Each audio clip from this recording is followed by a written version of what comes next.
Hello, beautiful human. Welcome to a brand new episode of the Seriously in Business podcast. My name is Jacqui, if we haven't met before, and I'm really excited to chat with you today's episode because it is a topic that comes up regularly for my students and something that I wanted to make sure I tackled with you as well so that you can feel really confident as you step into this idea of what is my brand meant to look like? Is it okay to look like others in my industry? Should I look totally different to my competitors, or should I look the same as them, or how can I be different to them? And all those questions I'm going to tackle all of that in this episode. So let's dive in. All right, so let's start off with a really important question of what your brand should do. So obviously with your brand, sometimes we get nervous that it's looking like other people and all those different questions. We start to be like, does this person think that I'm copying them? Are people getting confused in my businesses? Am I not standing out? Are people just missing me? There's lots of questions that business owners ask themselves, but I think it's really important to take a step back and think, actually, all right, what does my visual brand need to do? And so there are three things I think your visual brand should do. Firstly, it should represent what you do. So if you are a florist, does your brand look like you're a florist? I'm going to get more into that concept later. If you are wanting people to feel really encouraged and supported, does your brand look that way? Are you wanting people to feel really grounded and nurtured? Does your brand look that way? Are you looking people to feel really revved up and energetic? Does your brand look that way? And so your branding and your visuals can do a lot to describe what you do and how you want people to feel and all those different things. I talk about this till the cows come home on other episodes, so I'm not going to go into it now, but in essence, that's one of the things a brand should do. Another thing a brand should do is to draw in your client. So who do you want to work with and how are you going to draw them in through your designs, through your graphics? For me as a human being, I flip and love purple and pink and orange, and together those sunset, sunrise kind of tones, chef's kiss, And so when I see a brand that are those colors, and I'm just instantly drawn in what's something that's drawn in a bee to a flower. And so how can you do that to your audience? Obviously, it's not so obvious because your ideal client isn't just one person with these specific color preferences. But in essence, you can create graphics that are going to draw in your ideal client. If your ideal client is older ladies, don't choose a really modern-esque design that's really edgy and that they're not going to vibe with. Choose a design that fits what they're loving. Or if you're wanting to target kids, don't choose a really minimal black and white looking brand that's got really clean and dainty fonts. Choose really fun and playful colors because kids love those things, despite what the minimalism of parenting wants to say and getting those really beautiful wooden toys and then never have any color. When I was becoming a mum, I was like, yeah, I'm just going to have the really beautiful toys and my house is going to look amazing. It is not that because my daughter loves bright, colorful things, including pink and purple and red. And anyway, side point, not the point of my point right now. Anyway, so your brand should do those two things of represent what you do and also making sure that you're drawing in your ideal client. So making sure that they're attracted to what your brand looks like, whether those are the colors or the fonts or the overall vibe, are they attracted to that? The third thing that your brand should do is differentiate you from other people. And obviously this is the point we're going to chat to a little bit more in this episode of are you different? If you even think about different supermarket chains in your area, they all have a little bit different. Two common ones in Australia are Woolworths and Coles. Woolworths is green, Coles is red, and it looks vastly different. Looking different to your competitors is helpful, but it's not the only thing that you should be thinking about. I'm going to go into why that is. So those three things are the first important thing to remember. But what I want to share with you now is why it actually isn't a bad thing to look like your competitors. So I was talking to a health coach at the moment and she was concerned because she's like, my brand is green, but this other lady who does health coaching, her brand is also green. Is it going to look like I'm copying her? Are people going to be able to tell us apart? All these questions coming up for her. And I needed to encourage her that actually it's really good that your brand is using similar colors because green is a health color. When we see green as human beings and color psychology, then we associate that with health and vitality and freshness and food and all these different things, energy. Green is associated with those things. And so having a brand that is green actually makes sense to your audience. Similarly, most fast food places, junk food places, their colors are usually red, orange, or yellow. For those of you in Australia, Macca's, KFC, Hungry Jack's, all of those different places, apart from Subway, who's trying to push the healthy vibe, again, they're using green, all of those places are using that same color palette, those same color tones. And we don't get them confused, even though they're using almost the identical color palettes to each other, because they have other things that differentiate them. Those colors are serving as a way for us to look at that instantly and think, cool, that's a fast food brand, or cool, that's a this or that, or that's a this.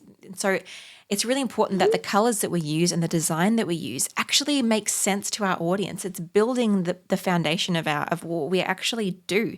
And so, for example, if you were a day spa, but you used like fluoro pink and yellow and red, people would be quite confused. They would think, are you like a fitness day spa or a fast food day spa? It wouldn't make sense. You would want to use like really soft blues and really soft greens and really neutral kind of color palettes for a day spa. And so having colors that are similar to your audience, or having looks or fonts or anything that's similar to your audience, is not a bad thing. Because say, for example, for me, I'm not following, say you're a photographer and you're trying to differentiate yourself from other photographers. I'm not following 1,000 photographers. I'm only, like I say on Instagram, I'm only following like 5 photographers. And so I don't need a photographer to stand out from the crowd. I just want to find a photographer that looks like a photographer. Or the other day I had to go purchase some flowers for a friend and she lived in a different town. So I Googled like florists. And so I wanted to find a florist there. If I had found a florist that used like, what's a really bad color for a florist? Like, a really like fast food colors, that would not make sense to me as a florist. I would want more pinks or greens as a florist color. And so if I was to go there and see like a florist that didn't look like a florist, I'd probably scroll past them because it doesn't hit the mark of what I want. I'm not trying to differentiate between 1,000 different florists. I'm literally just trying to find a florist. And so having a brand that looks like what you do is not a bad thing. It helps to tell the picture of what you do. It helps to form a story, helps to pre-qualify you to your audience and your audience to you of what you do and what you look like. And so I just want to quench that kind of idea in the head firstly, that you need to be totally, totally different. But I do want to share with you next of some different ways that you can be different without being too different, how you can differentiate yourself without being identical to those around you, but still being identical enough that you fit into your niche, that your audience understands what you do, that your audience is drawn to you. People that have done research in the past for fast food places and they know that red and those kind of colors make you feel hungry. So that's why they use those colors. So fighting against that wouldn't make sense for a fast food place because the research would be negate for them. How can you make yourself representative of what you do but different? I've got 4 things I want to share with you. Firstly, this is one I don't want you to linger on for too long, but it is relevant. And it is research others in your field. And so this is what I do with anyone that I'm working with one-on-one is we go through who are your competitors? What are some other people in your industry doing similar things to what you do? And asking yourself that question is really helpful because you don't want to have an identical brand to someone else. You don't want to have chosen the 3 same color tones and chosen an almost identical font, because then that could look like you're copying them, even if you didn't. And so doing that research first, just make sure that you're not going to do the exact same thing. You can also start here to look for patterns. You can say, oh, actually, yeah, everyone in my industry is using green. I should check up into why that is. And you might look into color psychology and realize the reasons for using green or blue or whatever those colors are. You might realize there's a similar kind of vibe and you're like, actually, yeah, that vibe aligns with my business too. Will push into that. So seeing the patterns of what's out there can be useful. And then also to make sure that you don't copy them. But then once you've done that little bit of research on your competitors, stop there. Don't linger on that any longer. Don't put heaps of that stuff on your mood board. Don't put heaps of that stuff in all of your research. Have it in the back of your mind so you don't copy people and you've got a rough idea of a direction you should go in, and then stop there, because these other areas are going to help you to build your brand without being and feeling like you're copying others in your industry. And it's going to help you as a byproduct of following these steps to be different from others in your industry, enough so that you'll stand out and be your own brand.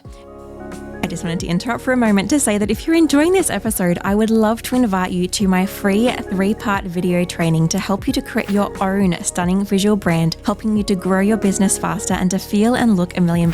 If you're ready for the best year of business yet, then join over 1,000 business owners who have already taken part in the challenge to get started on creating your own brand. Join us today at whitedeer.com.au/challenge. That's the color white, the animal deer.com.au/challenge. Cannot wait to see you there. Let's get back to the episode. Okay, so the second thing is to brainstorm for your own business. So ask yourself questions around, like if you've listened to any of my podcast episodes, ask yourself questions around, what do I want people to feel when they work with me? How do I want my business to come across? Do I want it to feel like a really premium brand or a really cheap brand? Do I want it to feel like something that is really relatable or something that feels really upmarket? Do I want it to be something that represents me as a person, or do I want it to be something that's quite impersonal? Like thinking about all those questions and thinking about the kind of person you want to target and the kind of relationship you want to have with them and how you want them to feel and how you want them to interact with you. Asking yourself all those questions is really important, because for two reasons. Firstly, it means that you can be all your answers to those questions are not going to be identical to everyone else in your industry, so it's going to help you to provide and create different designs. And secondly, is it helps you to find clarity, and it helps you to actually make design decisions, because if you want your brand to feel really luxurious, probably don't pick hot pink and really playful handwritten fonts. Maybe choose black or gold or a strong brown and choose some really delicate serif fonts. And so asking yourself those questions can be really, really useful to make sure that that's how you're finding out what your business wants to represent. You're not looking around at what's around you. You're thinking to myself, what do I want to represent? What are my business's values? How do I want people to feel? Asking yourself those questions that I listed off. The third thing to do is you want to find inspiration from other industries. And so the best way to not copy other people, like I do this with everything. I don't really follow many other designers on YouTube. I don't follow many other designers on Instagram because I don't want to be accidentally copying them or comparing myself to them or getting into that cycle. And so what I do instead is I follow other people and I interact with other people in different industries so I can be inspired by what they're doing but not feel like I'm copying them. Like I'll watch people that and I'll follow people that are business coaches. Even though I'm kind of in the business coachy area, I'm not business coaching, I'm design coaching.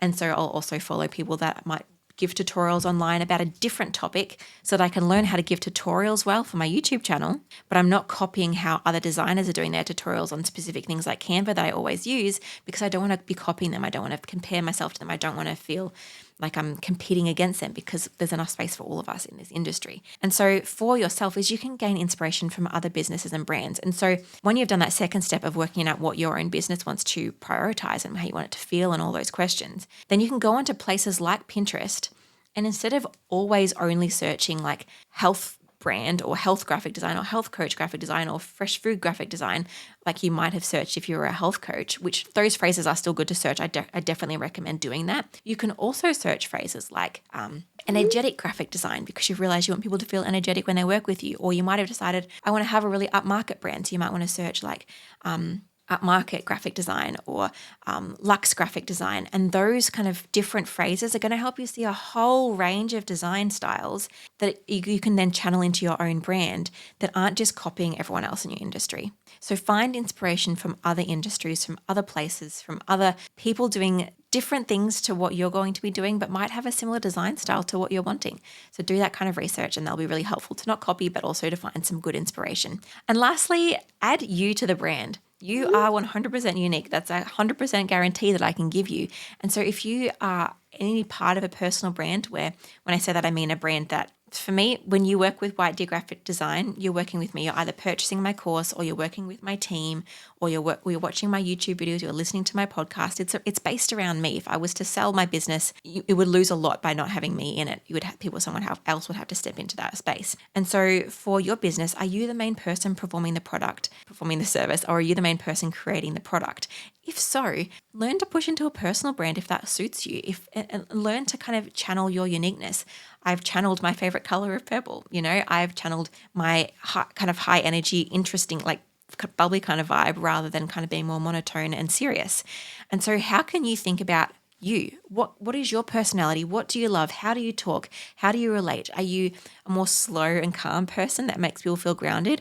Or are you a high energy, vibey kind of person that makes people feel really motivated? Like work out where you kind of sit and then bring you into the brand, because when you bring you into the brand, it's already going to be unique. Use photos of yourself. Use colors that you love that are related to the other things we've just spoken about. Think those things through first, and that will help you to create a brand that you really, really love. That's a really important part, and that your audience resonates with, that already helps people to feel like they get to know you when they look at your brand. When they see your Instagram, they already feel like they get to know you.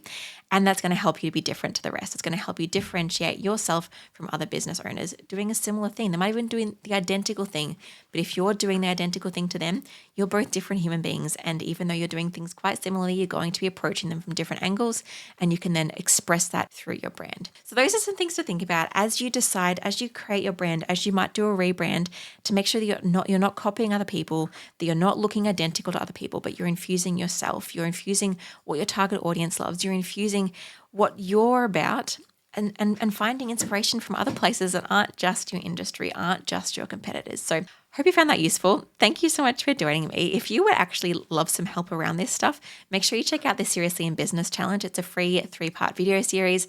I would have already chatted about this in this podcast, but just making sure that I'm reminding you that that is totally available and it will help you step through some of these things so you can really begin to be asking yourself the right questions that are going to get you the right results, that are going to result in a brand that not only communicates with your audience, stands out from the crowd, and actually stands the test of time and builds your business in the process. So thank you for joining me for that episode.